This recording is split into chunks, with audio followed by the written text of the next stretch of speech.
So, my name is Rad Klein, and I'm here with Debbie Pagel. We're a mother-daughter tennis chatter team. Okay, okay. So, this is Tennis Chatter. This is a podcast where we talk all things tennis. Every episode we'll talk about a different topic, tennis related. There's so much to talk about. We are both tennis fans. I myself played tennis in high school and played tennis on my college's team. And Debbie has just been a tennis mom. I'm a tennis fan. Yeah, we're both really big tennis fans. This is why we're doing an intro, because it's the first episode. We're both really big tennis fans. We watch tennis, all the tournaments. We know a lot about pretty much a lot of the players and everything. And we just always talking about tennis, and we wanted to make a podcast where we talk about tennis and just tennis topics. There's only a few podcasts we've seen, and they've all been like men talking about tennis, and so we're like, okay, let's talk about tennis from a woman's perspective. Mother-daughter duo. We're doing this as a podcast because it's just sometimes easier that way. But we're doing it on YouTube, which is why the logo's there. And so yes, every episode will be a different topic. We originally were gonna do talk about tennis movies for the first episode, but we're gonna wait to do that because Wimbledon starts this Monday, and probably when I post this it will be Monday, so be a start to Wimbledon. So we thought we would so what? This can go as long as you want. My mom just did a hurry up signal. You can say anything you want, Mom. It's a podcast. They're not seeing you. I know, the intro is a little long. Well, who cares? They're just listening. It's the first time we have to do a long intro. So anyway, we're going to talk about all things Wimbledon because it's starting and because it's our first video. So do you have anything, first things to say? First things to say, Wimbledon is actually the oldest tennis tournament, the oldest major tennis tournament. It started in 1877, I believe. It's also the only tennis tournament of the majors, not the only tennis tournament, the only major tennis tournament that's on grass, which makes it very unique. You say that, but there's only 4 majors, and there's 3 surfaces. So of course that's why out of one of 4, you make it sound so unique. But well, it is unique. I mean, grass season is the shortest of all the all the tournaments. And a lot of players are not as experienced on grass as they are on a hard court or on clay. And so it's rare, sometimes you hear about players that play well on grass. A lot of the British players, because they do have grass courts there, have an expertise and have a little edge. The other thing about Wimbledon that makes it unique is that the players must wear all white. I meant to look up that tradition, and I can look that up. Well, I think in general, Wimbledon is known to be the greatest of the majors, and therefore the greatest tournament of the year. And it's kind of is it because it's the oldest, and that's why it is? And then it also is such a gentleman tournament, which is why they are so old fashioned with these rules of wearing all white, and very strict about just the way you present yourself and your manner on court and certain things. And I don't know why it's seen as the greatest necessarily. Maybe, I don't know, because as Americans, I forgot to add, we are Americans. We're from New York, and I myself have actually played on the US Open courts. I went to camp there for a little bit, and then my freshman year in high school, we had our championships on those courts. So I'm familiar with the US Open courts. To me, the greatest, but we're not talking about the necessarily comparison of the Grand Slams, because that could be a different topic. But to me, US Open is a little bit more greater than Wimbledon. Don't get mad at me, Wimbledon, but So in looking at the history, the official dress code for Wimbledon harkens back to standards set in the Victorian era when players wore white for proprietary sake, as it was believed that white showed less sweat. In the ensuing centuries, however, the rules of the Wimbledon dress code have gotten tighter to squeeze out all those pesky players who might try to challenge the tradition of the look. So I think it was just one of those things where, in the Victorian era, they thought it was only appropriate for them to wear white, and then it just became this unbreakable tradition. Yeah, I mean, I think, what was it, like 5-6 years ago, I went to that 1-week tennis camp that was very, like, high-end and whatever, and they made me wear all white, and they had all 3 court surfaces, but unfortunately, because we were kids, they wouldn't let us play on the grass, so I've never actually played on grass, but I think it's interesting they made us wear all white, because it's seen as, like, more classy in a way, but it's weird that even in this 21st century, we have to upscale those same values, but I would want to say, not so much about, like, the outfits and, like, having to wear all white for that, but I know, personally, for me, I would use the same tennis shoes for every tournament, like, the same if I like a kind, changing up your, even if it's, let's say you're sponsored by Nike, even changing up your just different Nike, it can, like, just, like, changing your tennis shoes can be like changing your racket. Like, it definitely can affect your play. And so not every tennis shoes are white. So what is the rule with that, Mom? Because I know, I wonder about that. I think that I'm gonna have to look that up. I think that the shoes have to be white, but maybe they can have like a little bit of color on it. Yeah. So I wonder. I think it's probably one of those things that also like hurts the players that don't have like the big sponsorships and money, because if you're a player and you're sponsored by a Nike or Adidas or one of the other sort of major brands, they're going to give you like a New Balance, and I'm like, for instance, Coco Gauff is sponsored by New Balance, and all her outfits are usually very colorful, but I'm sure they're doing white for her, and I'm sure they'll make sure she has a white sneaker. But then if you're like, a player who's a qualifier, like, you have to get your own sneakers. So it's definitely, I think, more of a burden on the players who are not as highly ranked. Going back to the shoe thing, a lot of shoes do have multiple colors, so there are probably, whatever shoe a player might like, they probably do offer it in white. In general, you know how those companies design new outfits every few months, and then the players wear it forever so often for tournaments, and they come out around the Open, so I'm guessing there'd be a new, this outfit that we've been seeing the Nike players been wearing, that kind of outfit.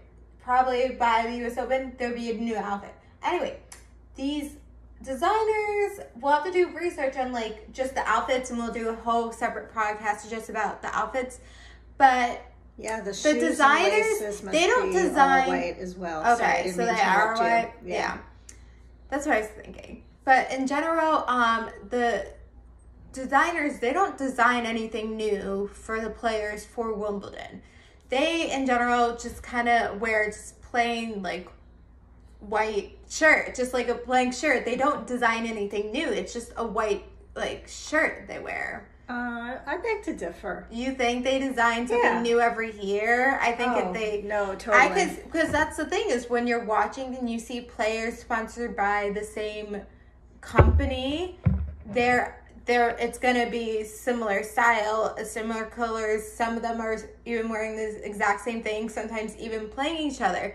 But when you're going to watch this, it's going to be all looking the same. Like, it's not going to, and it might be a little slightly different, I'm just saying. It's going to be very similar. They're going to be very, very similar, but there'll be slight differences. Like, I saw Iga Świątek, she debuted her Nike, and it's sort of like little cap sleeves and a little white skirt, very plain, very simple. Oh, she's not, wait, I don't think she is Nike. I thought I saw her. Okay, well, so you're saying because the designers can't play with color, they're playing with kind of like the construction of it and like kind of details to it. The sleeves, the neck. Yeah, I might want to add, I don't know when this recently happened, but you know, Nick Kyrgios is sponsored by Nike. He has recently been wearing something different than all the other Nike players, and it's kind of, from the look of it, is just the style is kind of like a basketball jersey style, and then under it he has like a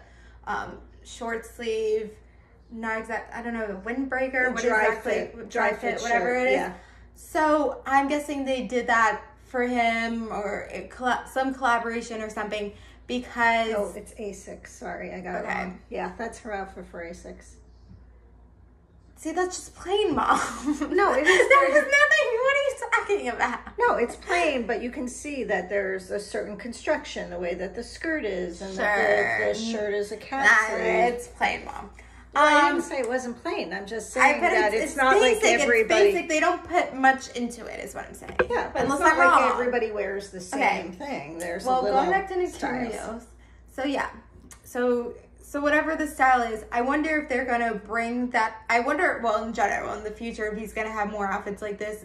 Does he technically have his own line, or is it something they're just doing for him? Whatever. So I'm wondering, even in the future, if he's going to be still kind of wearing that kind of style. But in general, for Wimbledon, do we think he's going to, like, have, like, a white, like, basketball jersey kind of style shirt and then, like, a dry fit under it? Like, do we think? Or do we think he's just going to wear, like, a regular white shirt? Who knows? Well, I'm looking forward to seeing that. I think we talked a lot about the outfits. There's a lot more to talk about Wimbledon. Yeah. So I think we would be remiss if we didn't talk about the big controversy on the ban of Russian players, right, this year. I mean, think about it. I guess Wimbledon probably did play last year and not the year before because of the pandemic. I mean, everything has been so crazy the past few years with the pandemic, with the vaccines requirements, and, you know, people testing positive and not being able to practice. But this year... So tennis in general, most of the tournaments obviously are against Russia's invasion of the Ukraine, and so most of the tournaments have been allowing the Russian players to play, but what they call under a neutral flag. So, you know, even if you look up the results of the players, most of the time they'll have their flag from their native country.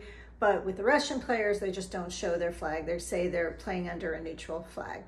And, you know, look, I don't know the status of every Russian player, but I believe, and it's also the Belarusians, I do think that probably most of them don't support the war.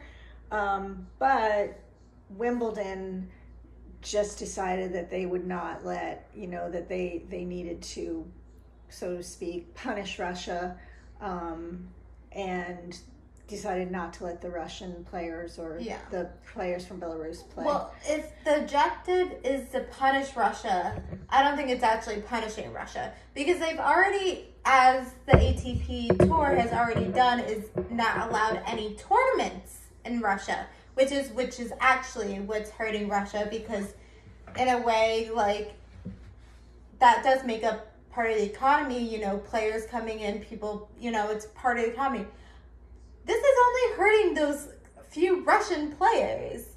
Yeah. Medvedev, Rublev, whatever else. Ariana Sabalenka. Yes. So it's only Azarenka. So it's only hurting those few players in a way. Yeah. I mean, my feeling is it's not fair to the players because you don't know what they're... Those are... So our opinions... Can I finish? Okay. Well, I'm just saying where we stand, for sure. Yeah. No, I don't think that it's fair to the players because you don't know what they support, and you know, they may be against the war, and so why are you penalizing them for what's going on with their country? And I will say that, you know, Russia has always been very into their sports figures, more with like Olympic, with skating and gymnastics, and they often pluck kids at very young ages who they think have potential, and so it is a source of pride for them.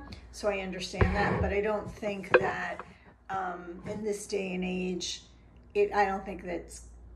I think it would actually be more if it was like with all the controversy they had with the skaters and everything at the Olympics. Like, I think that hurts them more than a few tennis players. So, you know, and then the ripple effect, and I'm going to let you talk about it, is because of the Russian ban, the ATP and WTA, so this is the first time that there's been like angst between the governing bodies, have decided to take away the rankings. So do you want to explain that a little bit? Well, first, before I get into that, I will like to say that, like, with the whole, because there's been a lot of, like, I guess, doping in the Olympics with the Russian players. You know, like, using, is that what it's called, doping? Well, we don't know that for sure. Well, anyway, they have them as, what?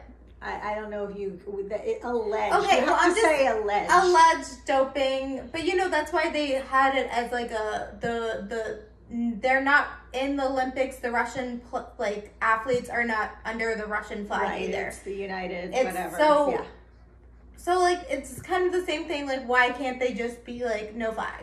Right, which is what the other tournaments are doing, essentially. It's a neutral flag. But in general, for people who don't know, the ATP and the WTA are kind of separate from the majors, and they've always kind of had this understanding, and they've kind of worked together, which is why players are able to still win points in the majors.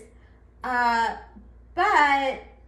so the majors are a 2,000 point tournament compared, and the next closest is oh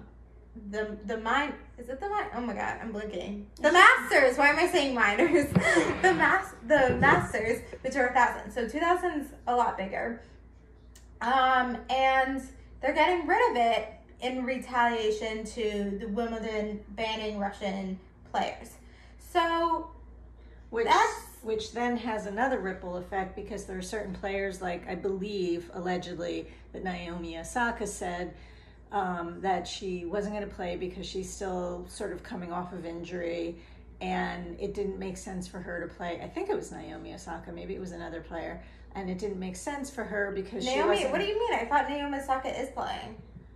I gotta look it up, because somebody said that they weren't going to play. I could be wrong, because it wasn't worth it for them to play. Well, I'm sure people because they were still injured because they weren't getting the points. So, in a way, the only thing you can really get from this Wimbledon tournament this year in 2020 is like money, and like whoever wins, you know, gets another major. And again, it is the biggest tournament in the year, so there's still that.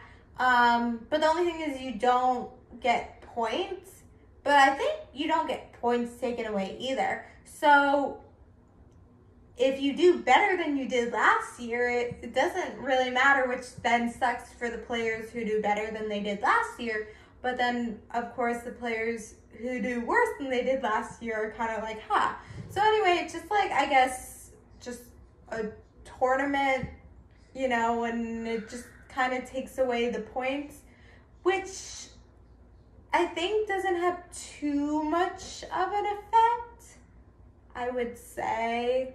I think a lot of people have forgotten that the ATP and WTA are taking away the points. I think right now in the tennis world, they're more focusing on other aspects, such as the new coaching rule that is going to start right after Wimbledon is over. Right. So Osaka is not playing, but because she has an Achilles injury, I don't know. I can't remember who it was. It wasn't her. Oh, wait, it is. Hang on. You can say quote and then say the quote and then say end quote. Okay. Well, this is quoting from CBS, who's probably quoting from someone else, but Osaka hinted at a potential Wimbledon absence after the seat, saying she couldn't go out at 100% if ranking points weren't going to be awarded. Wimbledon won't award ranking points this year as part of a response the WTA and ATP made to All England's club decision to ban Russian and Belarusian players over the war in Ukraine. This is, again, I'm quoting over a CBS article. And then in quotes, I'm not sure why, but I feel like if I play Wimbledon without points, it's more like an exhibition. I know this isn't true, right? But my brain just feels that way. Whenever I think something is like an exhibition, I just can't go it at 100%, end quote. Well, I hate to be mean to say something negative. I don't think it's negative, but I don't know if people know this, but Naomi Osaka is the highest paid tennis athlete, women's tennis athlete in the world. and in general the highest paid women's athlete in the world. So to her, the money doesn't really matter. Right. I think sometimes, especially for like the top 30 players, in the end, the money isn't as matter as much as your ranking, because then people will say you're number this, you're number that. To them, that matters more than, you know, how much they made or have made. You know, sometimes some of the highest paying, actually from the tournaments, players are not in the top right now, top 20. And for example, Grigor Dimitrov is the 8th highest made male tennis. Okay, I'm saying this. The male tennis players, he's the 8th highest one. I'm saying this completely wrong. What are you trying to say? So, of making money in tournaments, he's the highest, the 8th highest earning one for male players in tournaments. Okay. And that's he's ranked outside of the top 20. And even though he's made so much in tournaments, in the end, that doesn't matter compared to your ranking, because in tennis and probably in a lot of other sports, you know, they make most of their money from sponsorships. Right. It's all about endorsements, and that's why you see. Oh, you know, I'm actually kind of curious to see what's going to happen with Wimbledon because a lot of players you see will have like multiple logos. They'll have like a logo on their shoulder and another one on their cap with their sponsorships. We're talking about outfits again. Well, it's, you know, but it kind of, yeah, I mean, it's just, we're talking about Wimbledon again, and I'm just kind of curious to see what will be. But the other thing is that, so there's this. But what I would. Okay, let me just wait. Let me one thing before I forget. There's this one ripple effect. So we talked about the ripple effect of, you know, so first there is the ban on the Russian and Belarusian players. And then because of that, ATP and WTA react by taking all the points away. And then some players, you know, now you're taking out some of the top seeded players, like Daniil Medvedev is number 1 ranked in the ATP right now. So he's gone. Rublev is gone. Karastev is gone. Kachetkov is gone. And then, you know, Sabalenka is like number 2 or 3 on the women's side. And Azarenka, and then there's another woman whose name I'm so sorry I'm forgetting. But so you're taking out now some of these top ranked players. So now the third ripple effect is that other players have chance. So it'll be like, you don't really know what's going to happen in Wimbledon now, because now there's, you know, and then Osaka's gone. So now there's like all these players who aren't playing who would normally be playing. So it'll be kind of interesting. I don't think it's too many players out.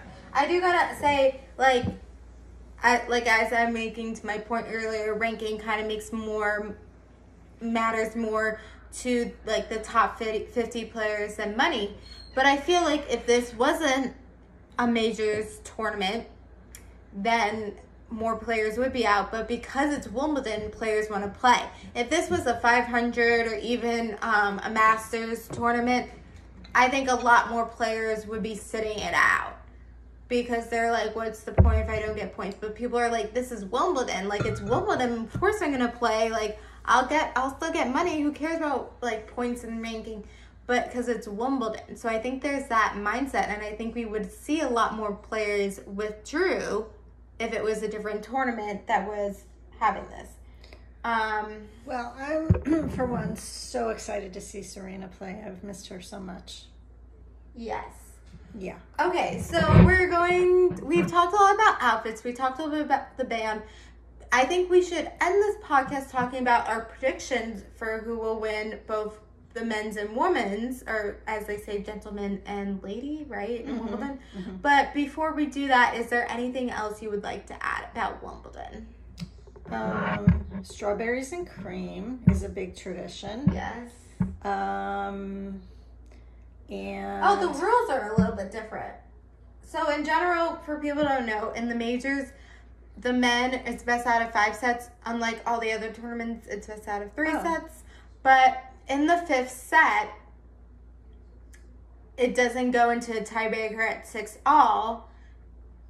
They have to win by 2 games, and then I think, is it at 12-all, then it's finally a tiebreaker? Is that the rules? Is it 12 or 10? I think it's 10. I don't. We don't know exactly. There a few years ago, the final with Novak and Roger that went into a fifth set tiebreaker. Yeah, that was crazy. It was a fifth set Okay, so, I mean, we know Ash Barty retired, so she won't be playing. Federer's not playing. Zverev, Ash Barty will come back to tennis. I'm predicting it now. Anyway. Yeah, I think she will. I think she's going to play golf a couple of years, and then she'll do that. Zverev got very injured. That was the scariest injury I ever saw. So he won't be playing. And then the ones that we said before. Oh, Sebastian Korda has an injury. He's not playing. He's pretty highly ranked, believe it or not. Leila Fernandez isn't opening it. She's got a foot injury. Dominic Thiem, I forgot, he's still injured. He's not been playing. I know, but I feel really bad for him. He'll make a comeback, but I guess he decided not on grass. And then Venus won't be playing. Zverev won't be playing. Naomi Osaka won't be playing. Federer won't be playing. Yeah. So those are... Oh, that's a good idea for a topic. When is the right age to retire? Okay, so who are your predictions for the gentleman, and who is your prediction for the lady? Okay, lady first, because that's easy, and I think Iga Swiatek is going to get it. Okay, I would say the same, but I haven't really watched her on grass, so I don't really know how she compares, but... I just think she's, it's funny, because there's not anything that, she's not known as, I thought she was known, really good as clay. She's such a good all-around player, though. She doesn't. I know. Where was she? I feel like she's only been becoming big the last year or so. Yeah, I mean, she's she's only 20 or 21. I think she just turned 21. Wait, she's younger than me? Yeah. Because she was saying when she beat. I thought she was in her mid-20s. Nope. She's younger than me. Yeah. And I think she just turned 21 too. I think she was just 20. And because when she beat Coco in the French Open, she was saying how she could see Coco in a couple of years, how it, because that's the way she was a couple of years ago. Okay, well, now who's your gentleman one? Oof, I don't know if I'm gonna do. We're not betting or anything, so don't. If you get it wrong, I'll probably get it wrong too. No, I don't know whether I should go, more for the Djokovic or Nadal, or say, hey, maybe Alcaraz can do this. I don't know. Not sure. Yeah, she's 21. She just turned 21 May 31st. Yep. Okay, who's your prediction? Because this podcast is pretty much a half hour right now. Oh, I'm going to go crazy and say Alcaraz. Yeah. Go ahead, say Nadal. No, I wasn't going to say Nadal. Who are you going to say? I was going to say Casper Ruud. It didn't get into the semis of... Yeah, but Alcaraz beat him. So... I mean, it's sort of all about who's good on grass, right? Yeah, I don't know. I feel like... I mean, I really haven't seen Alcaraz whatever I play on grass. will be wrong. So... I haven't seen Alcaraz play on grass. I have no idea. I mean, have opinions on him, but you don't want me to say anything too negative or mean on this podcast. I don't. CC Pass, he just won a tournament today on grass, and he's pretty consistent. Oh my God, what if Taylor Fritz wins Wimbledon? Oh my God. Oh my God, wait, Diego Schwartzman. That Casper Ruud or Diego Schwartzman's my prediction. I love Diego, but he's just not been playing. He hasn't been doing as well the past few tournaments. I mean, interesting that you're not saying Nadal or Novak. Yeah, because I feel like they're gonna win anyway. So I don't know, but I don't know, because then I feel like I don't know. I mean, I feel like they're gonna come to an end one day. Anyway. So thank you guys for listening to the podcast. If you made it this far, maybe next week we'll do the tennis movies episode, but we have a lot of ideas for do episodes. But if you have an idea, please comment below. Remember to like, comment, subscribe. Anything else you want to say? Yeah, I mean, maybe also next week we can give an update after a week of Wimbledon, just a little bit too. Okay, I guess so. We could do multiple episodes a week. This is easy to do. And I'm the one editing this, but okay. Okay, thank you guys for listening. Comment, like, subscribe. Yep. Bye. Game, set, match. Bye.